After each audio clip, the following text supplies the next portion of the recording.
Meillä on mönkien renkaasta venttiili rikki. Joo.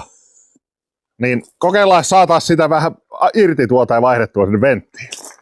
En tiedä tuleeko tässä muuta kuin kipiää itselle, mutta yritetään nyt ainakin.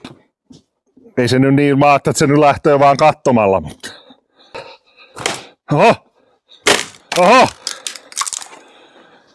Vahvempaa pitää olla lihavalle miehelle. No nyt on vähän tukevampaa lankonkia, niin... Hop! Hop! Nuo piti tehdä. Jee. Saadaanko me täältä nyt tää venttiili, rauska venttiili pois sitten. Nuon sieltä lähti se tynkä ja tuleeko tuo tuolta nyt sitten. Ei oo tulos. Pannaan tänne miakkahan uusi terä, niin ei se nyt tahdo taitua. Noniin, kato kun oli terävä. Ai että. Nyt otan kiinni, ennen se putoaa tuonne. Niin me nyt me tiedetään etsiä siihen uusi venttiili. Mennään Laihian autotarvikkeen ja haetaan sinne venttiili. Tuosta mitataan vähän ja todetaan, että se on 11 millinen. 11 millinen reikä. Mennään Laihian autotarvikkeen ja haetaan siihen venttiiliä nyt. Otetaan samalla 4, jos pitää muihinkin vaihtaa. Jee. Niin, nyt on vähän virrannut vettä Untamonojassa ja venttiiliä on haettu, niin pannaan nyt paikoilleensa ne. Eli mä ostin nyt yhden tällaisen venttiilin, lyhyt malli. Lyhyt on hyvä tuohon.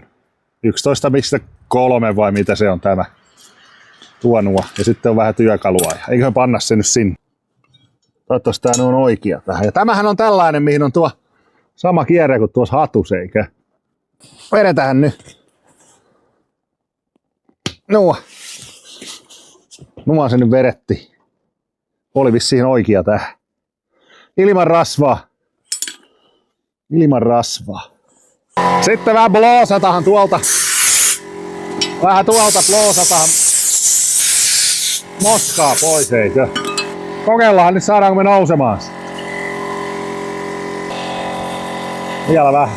Anna mennä nyt. Nuo vaan. Hyvä. Tuosta ja.